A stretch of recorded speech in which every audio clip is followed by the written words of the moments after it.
Thanks, Gerard, and welcome everyone to our, I believe this, I was checking earlier today, I think this is our 14th Our Scarborough Talk, which is a forum where community leaders from different parts of Scarborough and different spheres of Scarborough community life share their knowledge and their perspectives so we can learn from each other as we all strive to make Scarborough a better place for all of us to live, work, and play. My name is Larry Watmore, and I'm the president of the Scarborough Community Renewal Organization. I'm the MC tonight. As usual, we have two speakers. Our highlight speaker, Esmond Lee, who will go first, followed by our spotlight speaker, John Stapleton, who will be speaking at 7 o'clock. But for now, let me introduce Esmond. Esmond Lee, who was born and raised in Scarborough. He's a practicing architect based in Scarborough, and he draws from his background as an architect, an artist, and a photographer to examine identity, belonging, and political borders in the built environment. Esmond's Gods Among Us photography presents places of worship in Scarborough in their many forms. Esmond will discuss his research and share images of the public installation of his work at Malvern Town Centre, presented by the Doris McCarthy Gallery in partnership with the Contact Photography Festival. Esmond, over to you and welcome. Thanks, Larry. Okay, looks good. So hi, everyone. I'm Esmond Lee. I go by he, him, and I'm really happy to be here tonight to talk about my project. I've been working on this art project since 2019, and I'm excited that this is being exhibited for the first time at the Malvern Town Centre as an installation. I want to thank the Scarborough Community Renewal Organization for having me, and also Doris McCarthy, Contact Photography Festival, and Malvern Town Centre for making this project possible. So I'm going to share my screen now and have a slide presentation ready. Can everyone see my screen? Oh, something happened there. Try again. We did. Okay, there we go. Yep. Okay, great. So Gods Among Us is a project that I've been photographing since 2019, and it's about the over 300 diverse places of worship in Scarborough. As Larry mentioned, my background is in architecture, and I'm really interested in how our values and experiences are reflected in our everyday objects and environment. For this project, I'm not specifically looking at the architecture of religion or even religion itself. I'm not an expert in any of those studies, but what I'm interested is in the role that places of worship play in the migration process, specifically in Scarborough. For me, migration isn't just about physical movement that begins when one leaves home and ends with the arrival to a new country. For many, migration is quite a difficult journey that occurs over a long period of time, and this experience even extends into the next generations. So I'm interested in how places of worship play an important role in the suburbs to support racialized immigrants. Places of worship are community centers. But to understand why they are community centers, I'm going to talk really briefly about my research and a bit on Canada's history before getting into my art. But it's all going to be really quickly within 15 minutes. So Toronto's peripheral space is actually where the majority of racialized immigrants call home. So how did this happen? It's not entirely by choice. It's the result of a lot of circumstances and barriers. In Scarborough, 76% of residents are visible minorities. It is well over 90% in the northeast corner of Scarborough. Part of my research is examining census data and visualizing the data into various maps. In architecture, we always start by analyzing the greater urban context when looking at buildings and sites. So this is how I approach my art at the same time. So we know the Canadian brand is based on welcoming multicultural society, and it is one of the few countries in the world that promotes and accepts immigration. Compared to the US, for example, getting citizenship is a lot easier. But this welcome isn't based on necessarily charity or goodwill. Canada is a relatively new nation state. It's a colonial settlement that displaced and assimilated the Indigenous people, all for the expansion of the British Empire.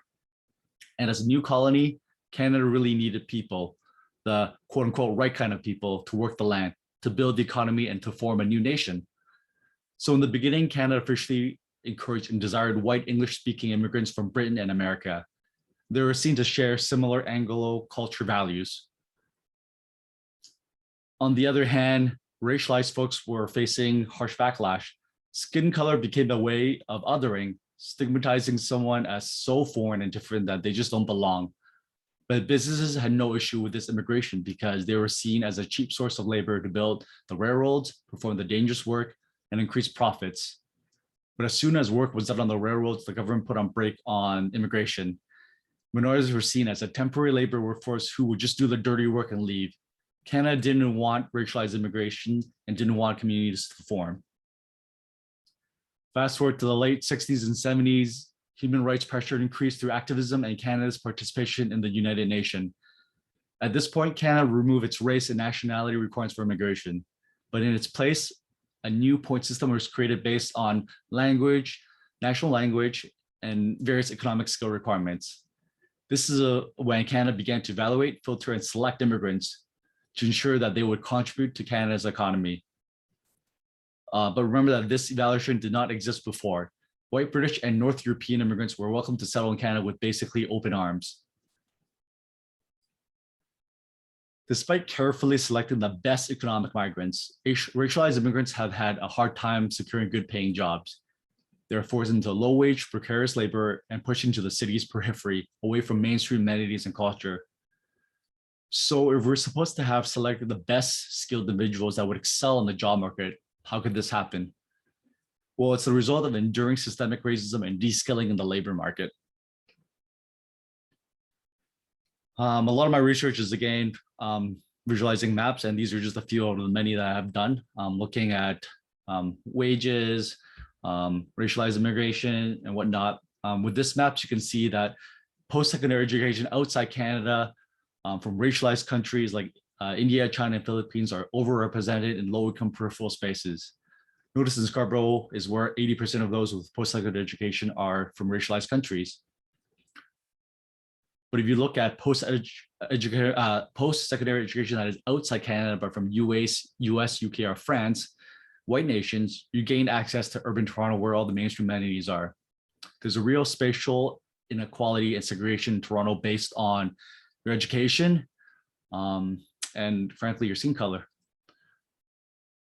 I'm going to read a few quotes from immigrants describing their experience. These are from various research papers that examine the plight of new immigrants of color in Canada. In Korea, I was a secretary, but I don't even dream of pursuing that here in Canada because of the language. That's why I have to use my body, employ my body for physical labor. So I think if I'd been born here, I would not be experiencing this type of things that I'm facing now. Like, I feel that I'm nothing. I'm nobody here, and I'm worth nothing. I have no experience, therefore I still without a job until I die. We think that Canada need us, not for us, for our children. They need our children, not us. More than 100 applications I fill out. So this quote, specific quote was from a chemical engineer from Iraq with 25 years of experience from home. This is an important thought and resonates strongly with me. It's really important for me to understand the intersection of race and class. It's the focus of my work. As a racialized person, but raised and educated in Canada, fluent in English, I have access to society that my first generation parents do not. So there's a great generational economic gap that separates my parents and I, even though we're both racialized. So who's helping racialized immigrants? Well, immigrants they're supporting themselves and one another. Places of worship are informal community centers created as a response to inadequate government support and barriers. Places of worship are welcoming. And like Canada, there are no requirements to join a place of worship. As long as you're interested, then you're welcome. No interviews, no language tests, and no Canadian experience required. Places of worship help with many of the qualities that form and make up a welcoming society, like material support, social capital, and many more. Here are some quotes from church members speaking about the support they receive and provide. My father used to go to the airport whenever he had time and would just wait for a plane to arrive from Korea and would see if someone needs a place to stay or help in getting places. We settle them, we collect furniture, we find them a place to live, this and that. After all, we went through the same thing ourselves 40 years ago. He came to Vancouver from Korea with only a couple $100 due to unfortunate reason. Somebody from the church helped him get a job, give him a place to stay, set him up with a contact, and might have given him a sort of loan so that he could set up his own business. In addition to offering settlement support, Place of Worship have expanded beyond serving just racialized immigrants. Place of Worship have even provided information and physical space for the entire Scarborough community during our unprecedented pandemic over last year, from just information to a vaccine site. So they've contributed a lot over last year. So Scarborough has more than 300 formal places of worship, which averages to about 1 in every 1.5 square kilometers, which is quite a bit. I've been documenting and tracking them, and my list is not exhaustive. There's quite a bit out there that might be really well hidden or have no online presence whatsoever, and it would really take me to go through every square inch of Scarborough to find every single one. So there's always a need for community centers to help one another, but how are they able to find all these affordable gathering spaces? Well, it's a result of Scarborough's manufacturing history that still remains strong today. Some of you may know the Ford Van Assembly was located in Scarborough, employed over 2,500 people before closing in the 90s. Scarborough is still home to paper mills, industrial gas factories, and all sorts of industrial suppliers and manufacturers. And because of this, various communities have created informal gathering spaces amongst the vast commercial industrial landscape throughout Scarborough. And finally, some of the art. I'm not going to go through the 60 images that are part of the installation. I'm going to talk about the installation at the very end, but I will talk about, the first image, one of my favorite images I document. You're looking at a Hindu temple that's closer to the north end of Scarborough. Even though it's kind of just an old warehouse, it's actually well designed with some great features and details.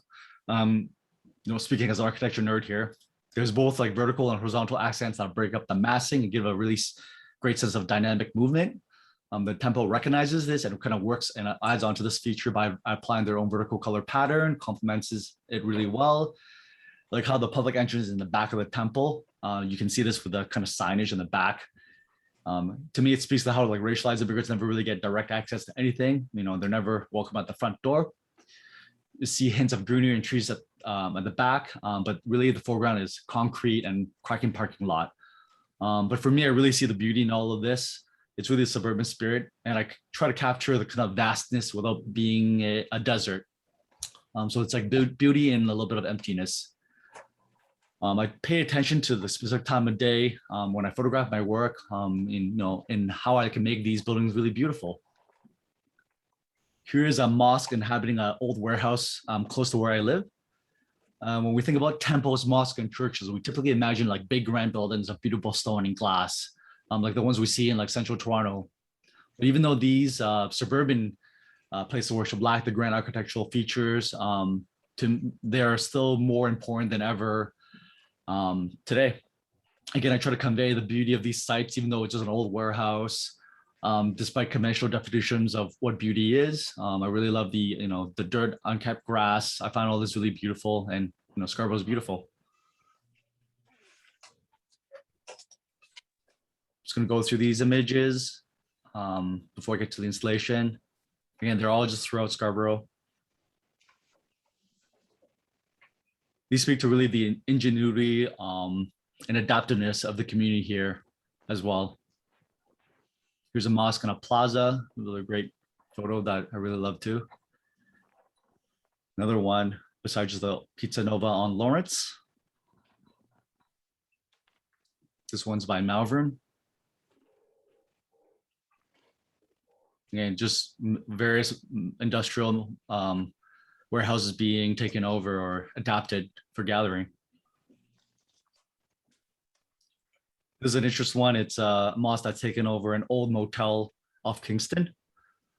So I'm really interested and intrigued by how the interior space is used. I haven't actually gone in, but I wonder if they, tore down the dividers between the units, or they used it as, prayer rooms individually, but, intriguing.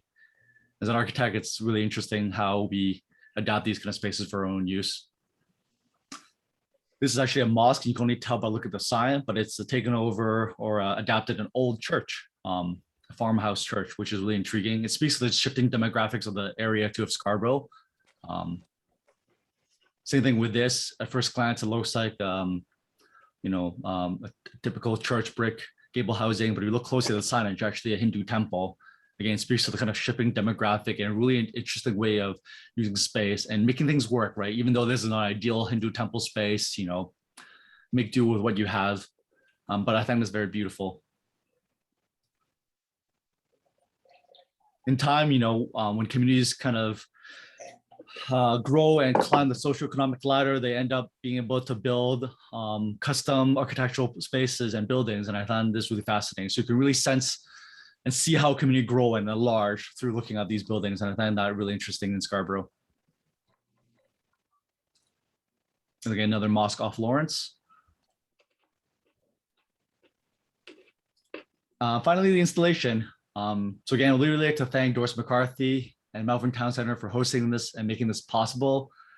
This is a great example of how an art festival, a gallery, and a suburban mall have come together to experiment and create public art. I love going to galleries and museums, and it's one of the first things I do when I go to a road trip. But I know that these spaces aren't something that many people access. Our galleries can be awkward for many people. With they have particular social cues in order that my parents wouldn't feel necessarily comfortable with. So it was a really great opportunity to create this installation at the entrance of Melbourne Town Center, where everyday people are able to experience art. This is really well named as a town center. This is a way of bringing art to the people. It's about making Scarborough community feel proud of all their spaces that they've created and the resilience that they experience. In my work, I really like to explore various forms of vinyl mesh material that's typically used as advertising. It's cheap, it's durable, it's used by a lot of small businesses throughout Toronto to call attention. With this mesh, the clarity of the images change depending on the view angle, the time of day, and the background. The photographs are animated and alive, moving with the wind. Like the suburbs, viewers are encouraged to move around, engage, and revisit at different times of day to fully experience the fullness of the installation. So what I mean by the suburbs is that I find the suburbs are not given fair justice. People will think of the suburbs as just concrete and cars without really paying attention. But like this installation, you really need to spend time to think, to look around, return to really understand the place. And that's why I really love using this material, because it, instead of being obvious and loud, it really begs attention, begs exploration. So I enclose the existing mall structure here using the photographs and the mesh like walls in a house. Viewers are able to walk under and through the installation. You can take a pause underneath, experience the various places of worship that are hidden among us throughout Scarborough. Here's the final shot, and I hope you will take the time to see this installation for yourself at Melbourne Town Center. It's up until October 15, and it'll be part of Toronto's Year of Public Art as well. Thanks for everyone's time, and yep, that's it for me. Thank you. Thank you. Thanks, Esmond, or Hehan, whichever you prefer. Thanks for sharing all that with us tonight. I'd now like to introduce Yvonne Wan, who will in turn introduce John Stapleton, who is our next speaker tonight. Yvonne is a public policy analyst with Open Policy Ontario and therefore works with John. Yvonne was previously a volunteer at Wood Green Community Services, which is a place that Yvonne, John, and I all know well. And just a reminder before Yvonne introduces John that we welcome your questions. So please feel free to use the chat room for your questions while John makes his presentation. And Yvonne, over to you. Hi everyone, I'm Yvonne. Thanks Larry for introducing me. I'm a research associate at Open Policy Ontario, which many of you know it's John's consultancy. I have worked with John on multiple projects for Scarborough, including the one that will be presented today. John Stapleton is a writer, instructor, and a former innovation fellow with Metcalf Foundation. He worked for the Ontario government for 28 years in the areas of social system policy and operation. He also teaches on public policy for community advocates and is extensively published in local and national media. The presentation you're about to see is an all Scarborough project. John, myself, and our data analyst, Richard, all live in Scarborough. We also received help from Professor David Hoczynski at the Neighborhood Change Research Partnership, University of Toronto. The data we used are mutually dependent adults. It's a custom data from Stats Canada, which means no one else has it. In this project, by deconstructing both evidence and correlation related to poverty and mutual dependence, we went inside this concept and offered our findings as important underpinnings of hotspots and the pandemic. I hope you will enjoy it. Over to you, John. Okay, thanks very much, Yvonne. I'm just going to share my screen here, which is always the toughest part of every presentation and getting it to work. So you should all see that up there now. And you should see a screen, and Yvonne's too modest because she prepared the presentation.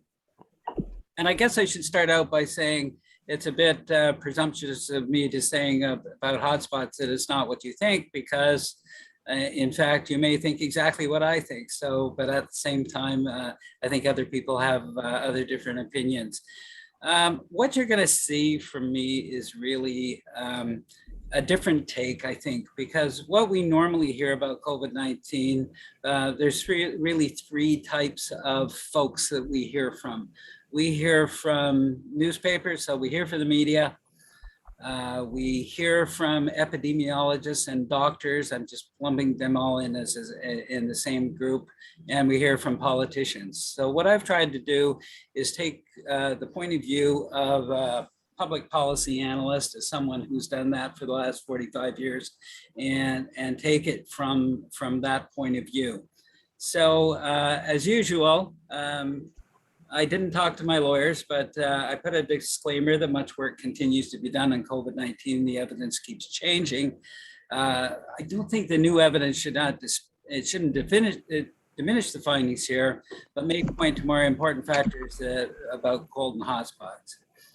New data coming from the recent census, so the 2021-2020 census, will help researchers accurately pinpoint the reasons for hot and cold spots, and the relative importance of the 5 factors will continue to change. I'm going to tell you what those 5 factors are in a minute, and even improved vaccines for COVID-19 variants could become the most important factor in the creation of hot and cold spots. So when I give you these 5 factors that I think are the empirical or the evidence-based factors, they change in importance, and of course, vaccines have very little importance.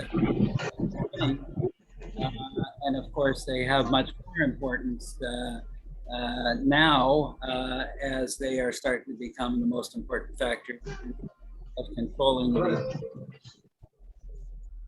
So let me start out with part 1 is the hotspots, what and why. I might just note that if somebody has their mic open, there's a it'd help if they turn it on. Everybody is muted, John. I think it's Angela. Angela, if you could please mute. Yeah. Okay, and away we go. So part 1, what is a hotspot? So let's start out with the definition according to the Ministry of Health guidance. So I'm just going to read it. Hotspot communities are areas within certain public health units where provincial and local data demonstrate historic and ongoing high rates of COVID-19, death and severe illness, for example, hospitalization due to COVID-19. So when I say it's not what you think, especially early on in the pandemic, we started to hear through the media and especially through social media about what are some of the popular opinions about hotspots. Now, why would some place be a hotspot and another place be a cold spot? Why would there be more COVID-19, higher mortality, higher infection, higher transmission than in other places? And what we often heard is, well, maybe it's culture. Are some cultures prone to misinformation? Do we find that certain people living in certain groups, and we certainly know that Toronto is a melting pot of cultures and color, etc. Do we find that some cultures are prone to misinformation? That's often what you'd hear on social media. Language barriers. Is lack of knowledge of English a barrier? And I think it'd be the first, certainly have done work with Yvonne that actually shows that information that was provided in written Chinese was actually much better than the information that we were getting in English. And certainly at the beginning part of the pandemic, where the most of the Chinese information given to Canadians who were reading in Chinese, we're hearing that they should wear masks, and we were told at the beginning that we ought not to be. And later, of course, the Center for Disease Controls and other epidemiologists and public health folk said that we should be wearing masks, and we're coming back to that when we think of a possible fourth wave in with the Delta variant. Another one, bad habits, inappropriate mask wearing, people who are failing to social distance, people who are failing to use the proper hand sanitization, that sort of thing. Where these could be the factors in the creation of hotspots that we saw on the map. What about resources that poor people don't have access to, like safe transportation, good broadband, so that they can hear what's going on in terms of what's available on social media through Facebook, other social media, Twitter outlets, where information started to get better and better. Quality personal protective equipment. And what about poor people who have less access to superior networks and social capital? So we're getting all of that in terms of the hotspots and what the reasons for them might be. And in many ways, the real causes of hotspots were camouflaged by popular opinion in our view. So rather than keep you in suspense, at least what we have found from our data, and this is custom data coming from Statistics Canada, as well as the Toronto data and some others, is that the 5 principal factors supported by the available evidence that we have right now, and remember my disclaimer, things can change, and we can have different ideas about things as further study takes place. Is the first is testing and vaccination rates. That I need not say any more about that. But one that might surprise people is that higher household size is correlated with hotspots, and I'll show you a bit about that in Scarborough in a minute. A third is overcrowding. And which again makes an awful lot of sense if you have an airborne, an aerosol-based virus that spreads by aerosol, and we have asymptomatic spread, then higher household size is going to obviously be along with overcrowding being a culprit. And we found that the regressions that put together number 2 and 3, higher household size and overcrowding, were giving us, for those of you who are into regression analysis, was giving an R-squared of 0.61, which was reasonably impressive. Fourth, of course, capacity to self-isolate within a mutually dependent household. So if you have a few adults, if you have a higher household size, can you in fact actually self-isolate that in that setting? And what we found, interestingly enough, that the community that had the lowest COVID transmission and infection was the bridle path. And if any of you are familiar with the bridle path, it has the largest mansions in the city of Toronto. So if you live in Buckingham Palace, yes, you have a capacity to self-isolate. And if you're living in a small bungalow with a few people living on the same floor, then the capacity to self-isolate, of course, is down.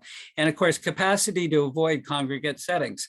So congregate settings, of course, there's many that exist in the volunteer and the recreational space, but we're mostly talking about work.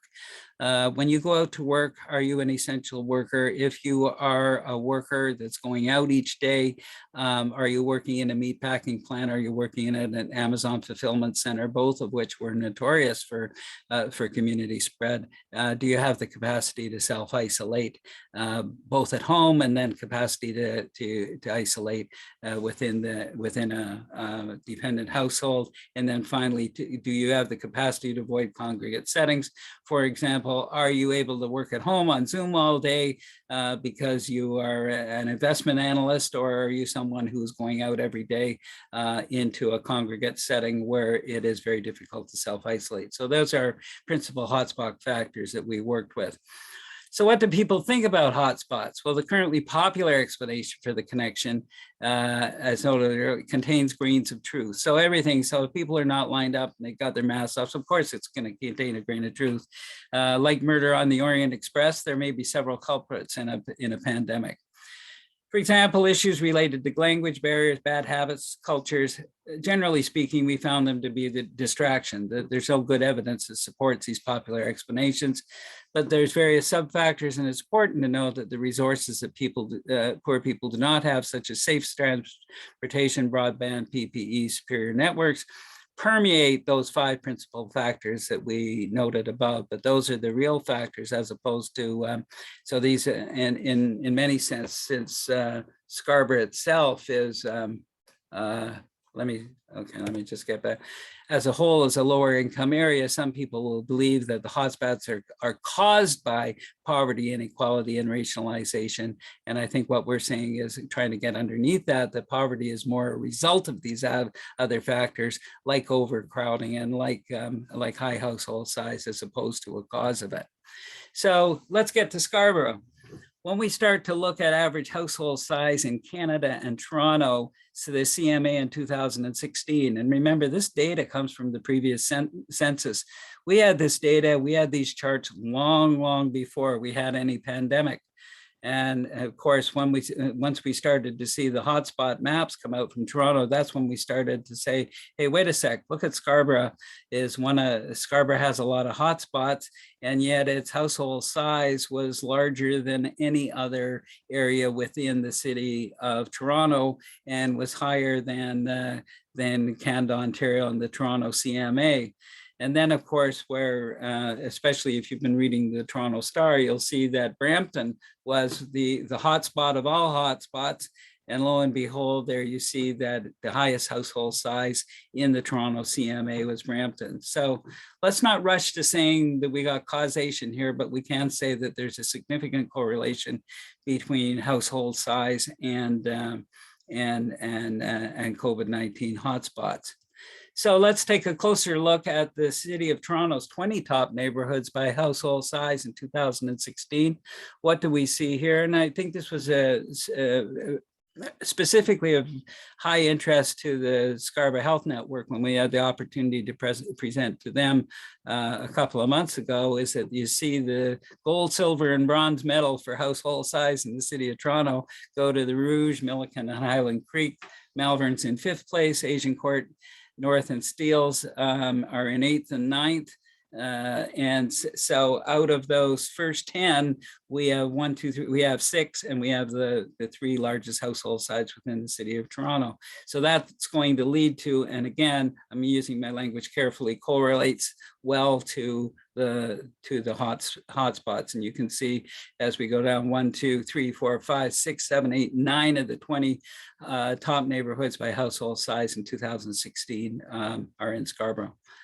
Now, when we start to look at the maps, we start to look at the largest and smallest 25 census tracts by household size.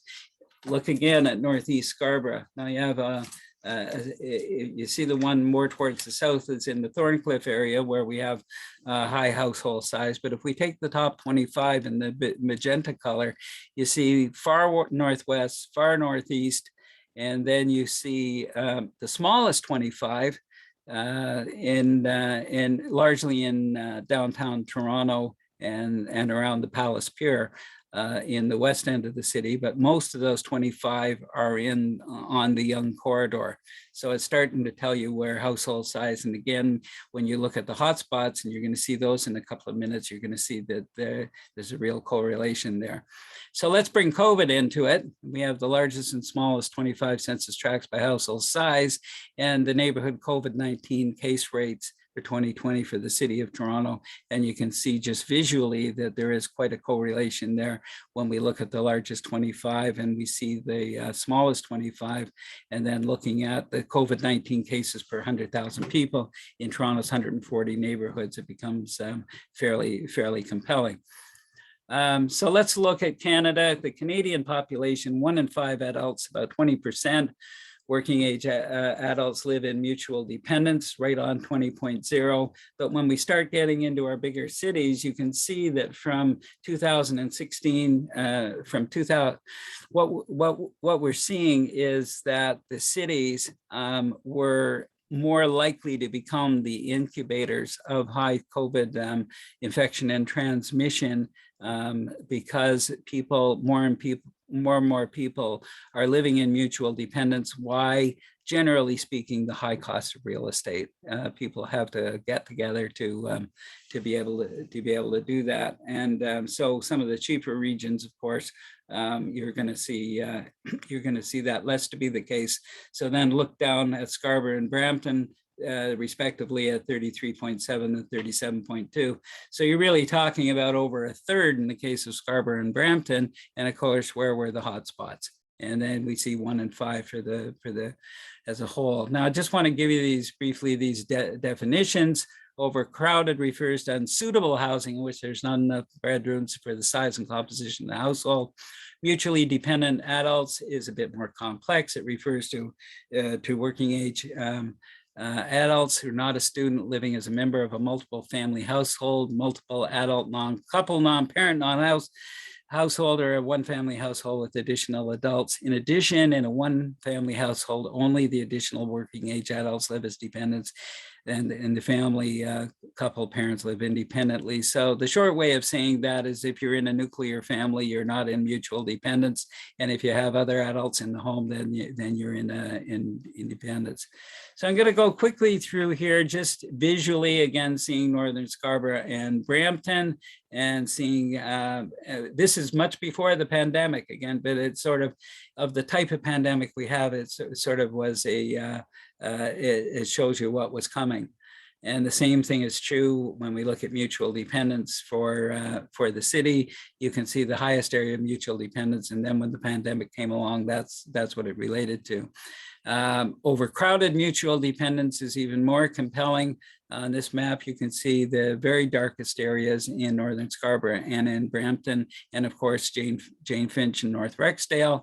And then you're seeing it in Northern Scarborough and Northwest, Northwest, generally speaking, north of the 401, but not in the central part of the city in North York. So the following maps show the raw numbers and COVID infections. So let's look at that. They show that richer areas have lower COVID-19 infection. Toronto, Middle, and High Park are the richest areas in the cities. Rexdale and Northeast Scarborough amongst the poorest. So here's the case rates. Not going to go, these are all available in the Toronto Star, and we've seen them in the Scarborough Mirror. We've seen them in other places. Those are the case rates. And then we have the actual case counts, which show you the COVID case counts by neighborhood. And you can see that the highest numbers, of course, in Northern and Central Scarborough, and then in Rexdale and in the western part of North York. When we compare this to the NCRP, David Hulchansky's maps of individual income, this is where we start to see the really strong correlation between lower income and case counts and case rates in COVID-19. And when we see the case counts and case rates are also higher in the city's area where mutually dependent adults congregate. So at the risk of giving you too much data, here's, and remember, these slides will be made available to you so that when you do run out of things to watch on Netflix on Saturday night, you can get your computer out and bring these slides up and go into them in greater detail. Now, here's a pat in the back to Scarborough because you have the percentage of the population of completed COVID-19 vaccination by neighborhood, City of Toronto, and you see that Scarborough is actually doing fairly well in terms of our overall vaccination rates. And I can see my own Milliken is in the above the 2 jabs above 71%. So congrats to Milliken. So I'm just going to give you briefly an infographic and a thought experiment, trying to use a bit of deductive logic here. And the thought experiment reveals two composite households that illustrate higher and lower risks of infection. So let me first start with our infographic. That really, if you go from the top to the left, and you see the first divide of a person who lives by themselves, and they can go out daily and do work that cannot be done remotely, and the answer to that is no. Then you're we're going to see that the individual, especially, usually fares pretty well in terms of their exposure to COVID transmission. For people, especially who don't work, people who don't work in congregate settings and can work at home on Zoom or something like that. Then we get into the families where one or more of us cannot work remotely and work in a congregate setting. If the answer to that is yes, and one or more of us works in a setting where workers cannot avoid close contact, and you say yes to that, and people can't self-isolate at home, then we have that red circle there. And that's the one where, if you look at that red circle, we actually find the greatest degree of that red circle of the person who goes out to work has a higher risk of infection. The household as a whole has a higher likelihood of transmitting COVID-19. Those red circles are most prevalent in Scarborough and in Brampton in the Toronto CMA. So which communities have the highest risk? Which have the most red circles? Scarborough and Brampton have the most people in the red circle and household and work arrangement. And then which communities have the lowest risk? And once again, we're back to the bridle path, which scored number one out of 140, where you have the mansions where you can self-isolate, and the people who likely do not have to work in congregate settings, and especially single separate quarters that can work remotely. And then everybody else in the middle, in balance, which communities have middling risk, neither hot nor cold. These are everywhere and everyone else. So the thought experiment is, let's think of large household A that's comprised of 6 adults living at home, where 2 of the adults, one works in a grocery store and the other in a meatpacking plant. Smaller household B is made up of 2 adults living at home with their 2 children. Both adults are professionals. They both work on Zoom, and the 2 children are attending school online. What does that, let's think of household A and household B. Question, where is the home with the 6 adults most likely to be located? You guessed it, Scarborough and Brampton. Where is the second home most likely to be located? The bridle path. Which household is likely to have lower income adults? The larger household A. Which household is more likely to be Caucasian and which one racialized? And the smaller household B is more likely to be Caucasian, and the larger household A is more likely to be racialized. Which household is more likely to have members infected? It's the larger household. Which household is more likely to have members vaccinated? And this is from the Wellesley Institute. It's the smaller household that has more likely to be vaccination. I don't think we like to believe that and think of it, but that's the case. And when largely Caucasian lawmakers living in nuclear family households thinking about a blanket stay-at-home order, what imagery is in their mind relating to what households look like? Well, I think it'd be the nuclear family and the smaller household B, and have they all taken training in unconscious bias? My guess, and it's here just speculation, likely no. So larger household A is an example of a household where mutual dependent adults live. Our recent study found a strong correlation between mutually dependent adults, larger household size, and the spread of COVID-19. We also concluded that poverty and COVID-19 infections are closely but indirectly connected, while the mutually dependent base rate combined with larger household size and overcrowding is more significant. Our conclusion, and coming up after the conclusion, is some of the things we can do, because you all want to know how we can do something with this data. So the prominent factors such as poverty and race that are widely reported in the mainstream of social media do in some ways camouflage the fact that people living together in mutually dependent, larger and overcrowded households may hold an equally or more, even more important key to COVID-19 transmission. So we have the poverty stream, definitely, but we also have Brampton has the largest homes in Canada per capita. They have, where they have larger families with larger amounts of people working in essential work, which is also true. They also walked away with the prize of having the highest COVID-19 infection. So overcrowding, going out to exposed essential work, the capacity to self-isolate within the same household, poverty, race, ethnicity, and immigration levels, they do reveal the human face of the COVID-19 tragedy, and we offer our findings as underpinnings of hotspots, again, from the point of view of public policy analysis, as opposed to epidemiology, politics, or the media.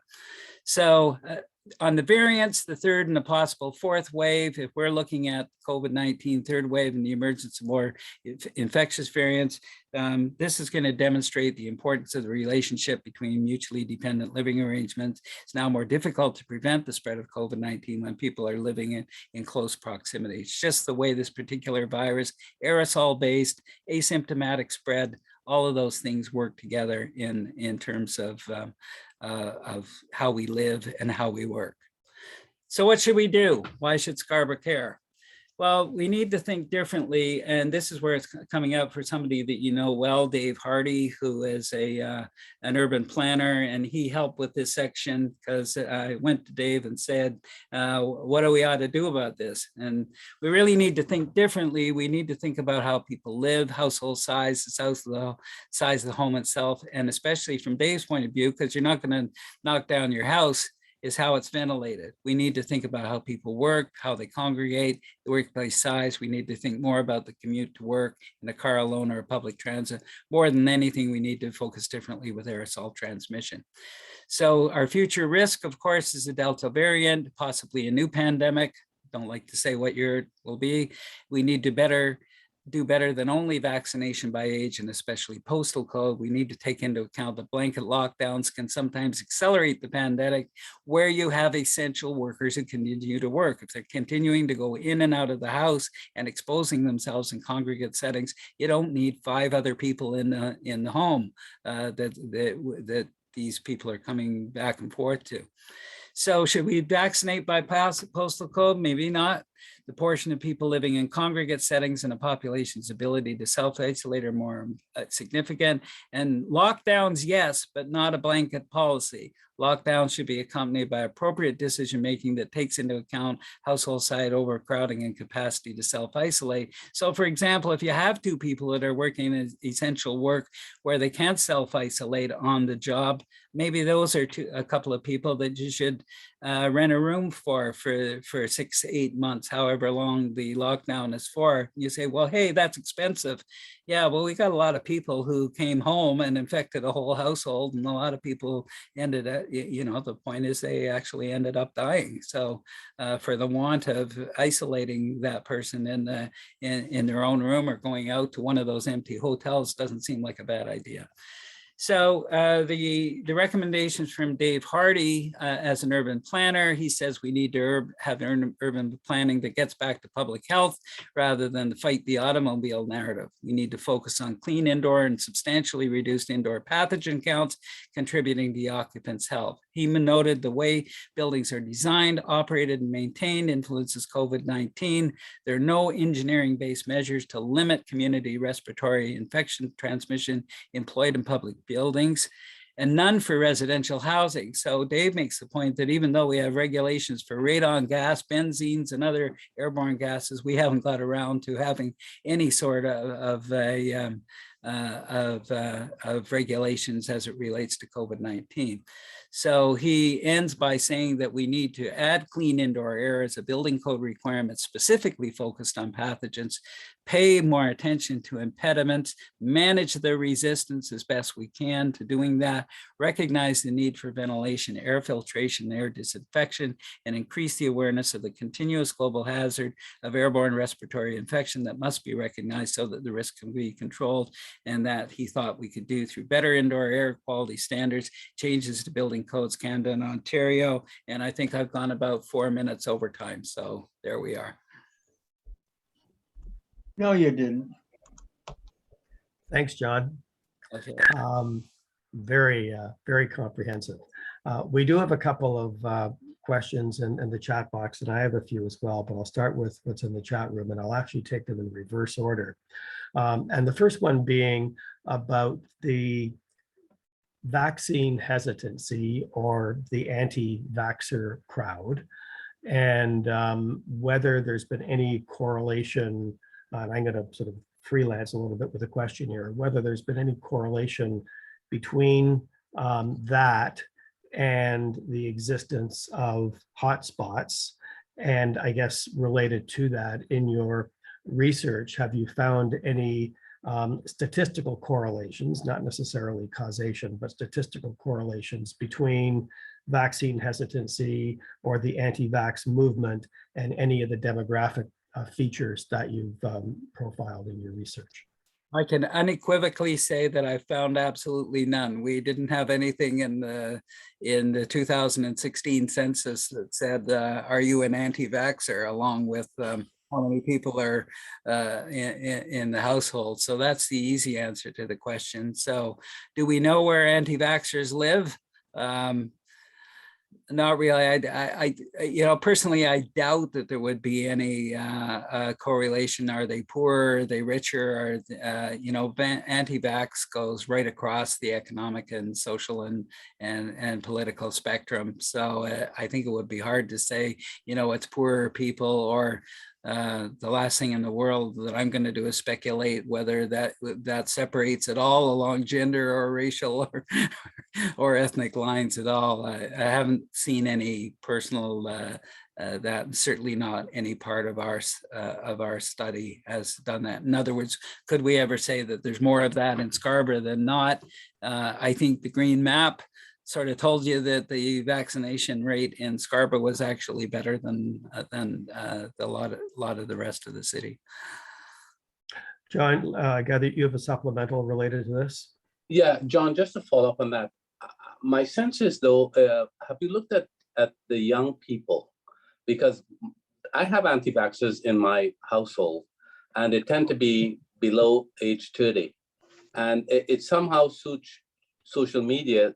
These young people just believe that there's something in the vaccines that may impact their overall health. And so when you look at Bridle Park, I don't think you're going to find a lot of young people in Bridle Park. But when you look at Scarborough, you're going to find a ton of young people in Scarborough. So my sense is less to do with the poverty, as you were rightly saying, but I believe where you have a lot of young people, particularly those connected on social media, you have this, I'm going to wait till the third version of Pfizer comes out. So is there a sense of that you're seeing? Because in Scarborough, we have probably over 30% of our population is in that younger category. Again, I haven't seen anything like that. I would refer you to an article, in fact, in this week's New Yorker. I don't know if it's behind a paywall, but it's talking about Facebook and its impact, and the algorithms they use do not really promote intellectual debate. They're more promoting what people feel, what they so in other words, the absence of critical thinking that we find on social media is something that I think a lot of the better commentators are talking about right now. And so if people are getting their news, and they're getting their, and clearly we see this in the United States. There's been a number of articles in the Washington Post and the New York Times that have talked about asking people in various different surveys, where do they get their news? And finding that a third to a half of people actually get their news from Facebook and other social media. It's quite, I personally find that quite distressing. But to say that it's young people, principally, without saying anything about about your own situation, John, in your household, I don't know that I've seen any evidence that says anti-vax is more prevalent amongst younger people than older. And in fact, when you see the influence of social media, which you were talking about, there's more of us older guys and gals on Facebook, I think nowadays than the younger crowd that have largely abandoned it. So, but again, they're not pushing critical thought. They're not pushing go out and get the best evidence to tell you what tell you what's what. They're pushing emotion and they're pushing feeling, and certainly that article corroborates that. Thank you. A much briefer question, John. Is there a difference between air disinfection and air filtration? I know this is not your professional area of expertise, but since you mentioned it. Yeah, we really need Dave Hardy to be there. Yeah, I think I can Yeah, jump go in ahead, on that. Yeah, go ahead. Because of the lens, I think I cut some of the information provided by Dave, but here's what he explained. Air filtration required and occurs somewhat, but not at a level that will reduce pathogen transmission in homes, while air disinfection required to reduce pathogen transmission doesn't occur at all. So it will be like disinfection. It's a more scrutinized way you have to kill all the bacteria and virus in the air, like alcohol spray. So you can see why Yvonne is my research associate. I hope that answered the question. Yes, it does. Thanks, Yvonne. A bigger question, John, that flows from your work. What should our governments be doing or considering to prepare for the next pandemic? We're not talking now about the fourth wave or, God forbid, a fifth wave, but when this happens again, I mean, we're bound to have another pandemic, hopefully not in our lifetime, but we weren't ready for this one. What do we need to do to get ready for the next one? Well, let me start with Dave's recommendations as an urban planner. We have to realize that for the first time in all our memories, that the whole idea of living closer together and living in the same rooms in the same household was not a medical, it didn't expose you to any medical problem. Then all of a sudden, just living closer and working in congregate settings, all of a sudden exposes that. So a lot of the answers are really easy answers from a logical or an evidence-based point of view, but then would governments ever go forward to do it? So the first is mandating air filtration and air disinfection where it can be done. I think there would be a high motivation for that among a number of us. If we have a little bit of money tucked away in our TFSA, we might want to think about that. I can tell you for my own home, it would be very, very difficult for my wife and I to self-isolate, just the way the damn house is built. It's, the being able to do that and being on different floors, the logistics of that. So I think in the new building of and renovations that people doing, I think it's some of the things that can be on their mind. And as Dave noted, let's bring some of the building standards into that and the ventilation standards into that. Now, another huge one is going to be whether you can require someone to have the vaccine. And what I would have thought, having a 98-year-old mother in long-term care, and then asking the question, are all the care workers, the PSWs, there's 87 people that go in and out of there every day, are all of them going to be required to have the vaccine once we were all able to have the Moderna vaccine way back in February? And they said, no, we can't do that. We can't require people to have medical care, as they put it, in order to be in here. Well, I can tell you that non-vaccinated people walk COVID-19 back into that home on several more occasions.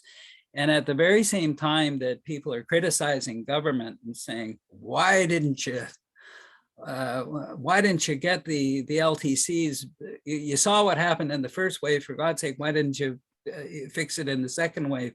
I can't tell you what that home did, at least the one my 98-year-old mother is in, what they did in terms of the steps that they took, and it was still being walked in by unvaccinated people. And when I looked into, just anecdotally, and I know this is always a bad thing to do anecdotally, but I looked into how they lived and where they lived, they were all in those red circles. They were all in multifamily or multi-adult households where, you know, if you have one PSW in the home, it's not the oddest thing in the world that a sister or a brother or a cousin who's also living with you, and they're doing so for the purpose of saving money and being able to live close to their work in a very expensive city, but they're doing the same things. And so they're going into these congregate settings where people are vaccinated and unvaccinated. So if we could take that step, one of the steps right now that's being recommended, that all children be vaccinated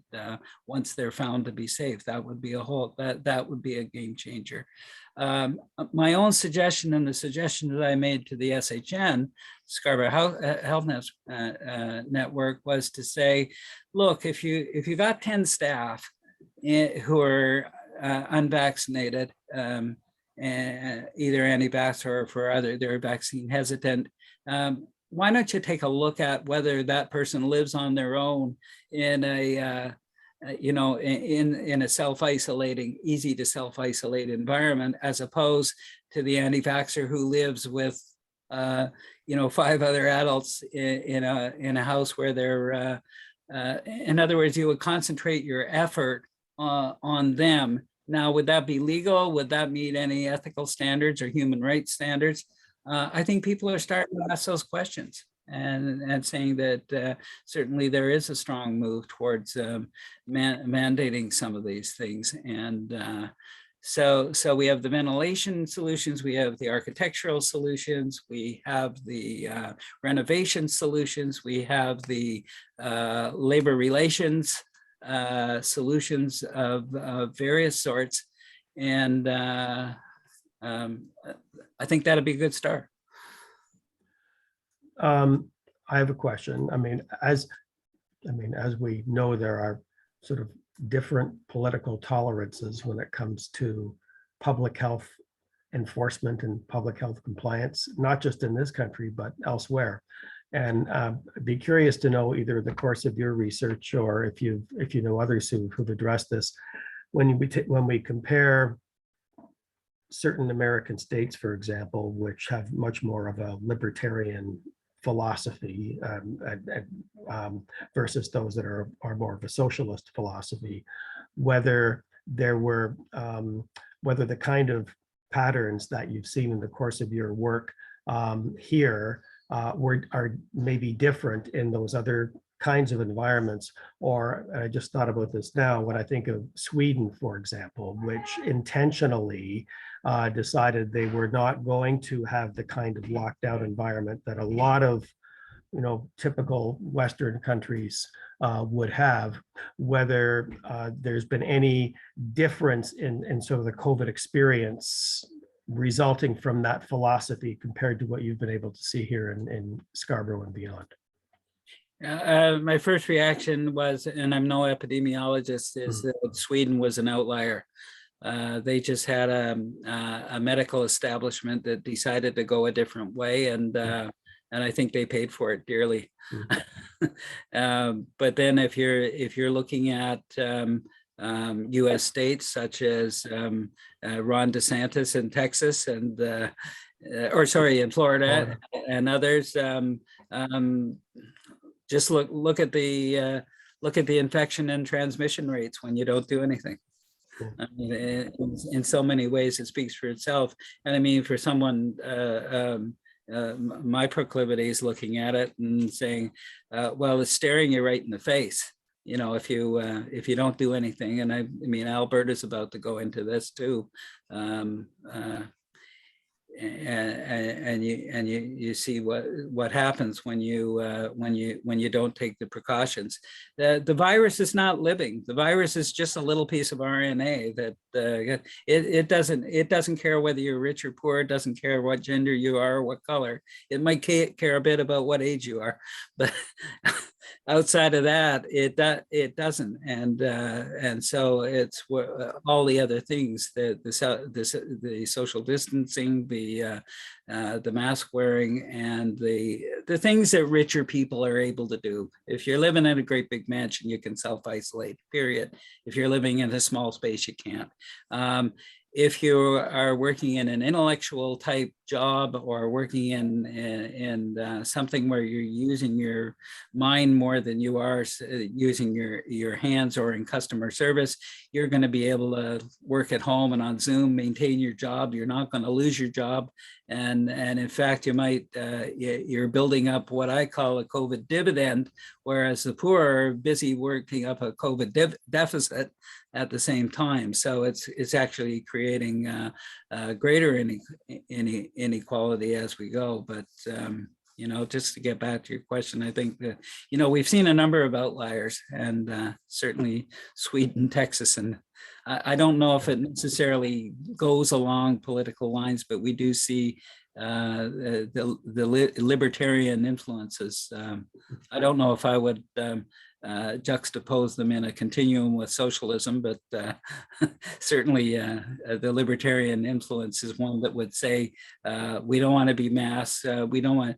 And here's where it comes to another point, and that is government telling us what to do. I've seen a number of people on television interviews where they've been asked, well, it's we don't want government to tell us what to do. Well, newsflash for them, the various people who discovered and first invented vaccines were not working for the government. They were, they just seat of the pants scientists going back to the 1700s and 1800s with cowpox and smallpox.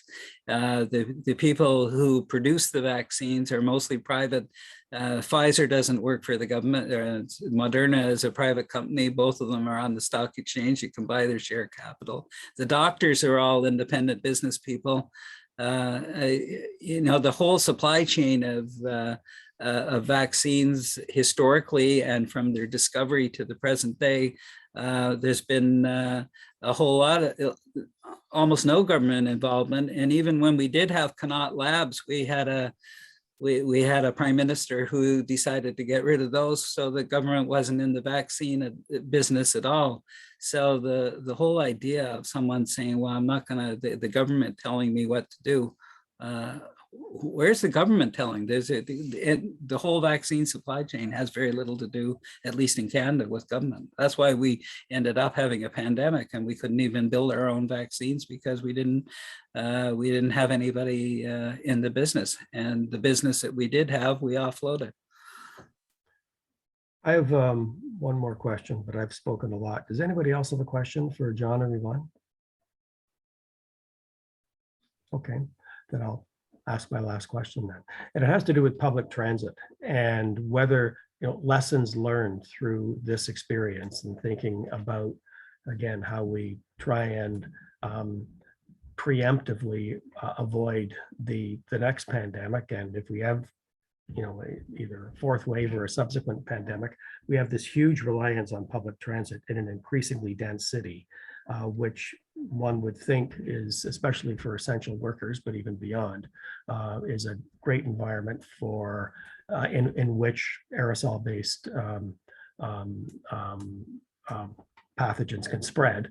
Have you had any discussions in your community about how we ought to not necessarily redesign, but what kind of improvements can we make to public transit that would help to overcome that issue? Well, there's two big ones, and that's mask wearing and on buses, especially if we go into a fourth wave. The amount of virus that you shed with the Delta is approximately 1,000 times what it was in the original. So we're looking at something really serious. And President Biden, Joe Biden in the States has said this is going to, that the Delta variant is going to be a pandemic of the unvaccinated. So let's look at three different solutions. You got the mask wearing solution, you got the better ventilation solution. If Dave were here, I know he'd have a lot to say about how subways and buses are ventilated. We all know just logically, or just by our own experience, if you're alone in your car, you don't have to wear your mask if you got the windows up. And but you also know that if you go to get on a crowded bus in Scarborough going down Warden, it's a whole, your level of potential exposure is a whole lot different than driving your car. So there's another rich poor thing where the people who are have greater means are going to be able to travel in much greater safety than someone who has to take public transit. But then once again, mask wearing, ventilation, and the transit not being quite as crowded. When we're building alternatives to that, and we're building the Scarborough subway, do we have some of Dave's thinking going into the ventilation in those subway cars? And of course, the last one, of course, if everybody gets on the Warden bus is double jabbed and they have their mask, and we have better ventilation, then we're going to do a lot better. I think one of the things I listened to, if any of you listen to Metro Morning, and there's a guy who comes on 10 to 8 every Wednesday morning by the name of Dr. Peter Lynn. And he made the point when somebody, when he was asked, hey, if we have these better vaccines, why do we need to have the masks? And he made the point, and I found it very arresting. He said, once we got airbags in our cars, I didn't hear anybody saying that we should abandon seatbelts.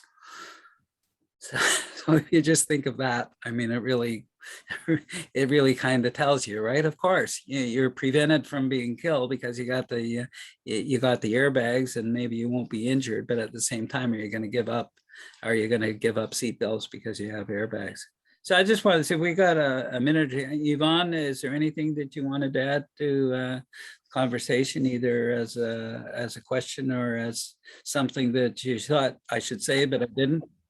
No, I think you covered it all. And I think you mentioned that to make the public transit less crowded. I'm not sure whether that's related, but I live in a condo, and due to the pandemic, we have 3 elevators, but due to the pandemic, we only allow 3 people to ride it each time. It do cause a lot of troubles, but I think in terms of public transit, if we increase the what's the word? The amount of public transit that are available, then we may be able to like just increase the frequency of each trains and each buses. Maybe we'll be able to reduce the crowded situation on the public transit. It's just my 2 cents. Yeah. Another costly solution, but let's do it. I know, but that's why we need to found the TDC. Yeah. Thank you, John. Thank you, Yvonne. Jim has a question, I think. One last question. Sorry for the late question, but in your stats, I was noticing that the households in York region, many of them in many municipalities, Richmond Hill, Vaughan, and Markham, had much higher household numbers than Scarborough. But I don't think they were as hot as spots as Scarborough. And I think there's a missing factor there in sort of the discussion in that, the post-war bungalows in Scarborough are 1,200 square feet, and a lot of those houses up in Markham and Richmond Hill are 2,500, 3,000 square feet. So, more numbers of people in larger areas means less COVID. So there's an important factor sort of in the discussion that the household size is, as well as the number of people living there, is an important point. Is that right? Yeah, absolutely. And how the house is designed. Yes. Yeah. And whether you get the bad news that you're positive and you're coming home and you're told to self-isolate, and there's no place to self-isolate. Yeah. And you're 8 feet away from your spouse and you say, I've got news. How are we going to reorganize this household so that we're able to self-isolate? Yeah. If you're living in 3,000 square feet, you're going to be able to do it a whole lot easier than if you're living in 1,200. As we know, the Markham house, the Markham and Richmond Hill houses are much bigger than Scarborough houses. Yeah. Yeah. Although that didn't happen in Brampton because they had, even though they had the largest households in Canada, again, they had more people living in them. And I think what Markham and Richmond Hill managed to do was having a lower, they had they had more people living in them. They're close between 3.5 and 4, but at the same time, they had the extra square footage. And I would dare say that they were built later than some of those, as you noted, the post-war bungalows, and maybe a bit more thought to how people are able to live their own lives. I mean, I just happen to live in a house that you just couldn't do it at all. It's just the design of it. But back when we bought it, I wasn't thinking about COVID-19. Exactly. Yeah. And why not? Somebody who has a granny flat or an extra apartment or something coming off the side or a basement, and you got the separate entrance to it, you can start think about self-isolating, especially if you have the fridge and the stove in the basement and that sort of thing. So it's really going to depend personally on your situation, but the larger the house, the more creative you can be. Yeah. Judy normally puts me in the doghouse. Yeah, I was going to say the doghouse sometimes works. So it is 8 o'clock, folks. Thank you, John. Thank you, Yvonne. As many of you will know, John is our social policy specialist on the board of SCRO and brings specialized expertise to our work, which is very important for us in SCRO and especially in a Scarborough context. So thank you both for coming tonight. And our next presentation, our Scarborough event is on Thursday, September 9th. We have Deborah McGonigal from the Scarborough Center for Healthy Communities as our highlight speaker. And we have Marta Keller Hernandez from Mural Arts as our spotlight speaker. Did I get that wrong? Mural Roots. Mural Roots. Oh, Mural Roots. Thank you. As our spotlight speaker. And you can register for that now, I believe, on the SCRO website at scro.ca. And while you're there, if you're not already a member of SCRO, if you could take a few minutes and sign up to become a member. It's quick, it's easy. There's no membership fee this year, but we are looking to build our network of engaged Scarborough leaders, and we would welcome you to be part of that group. So thank you for that too. And we look forward to seeing you on September 9th, and have yourselves a great evening.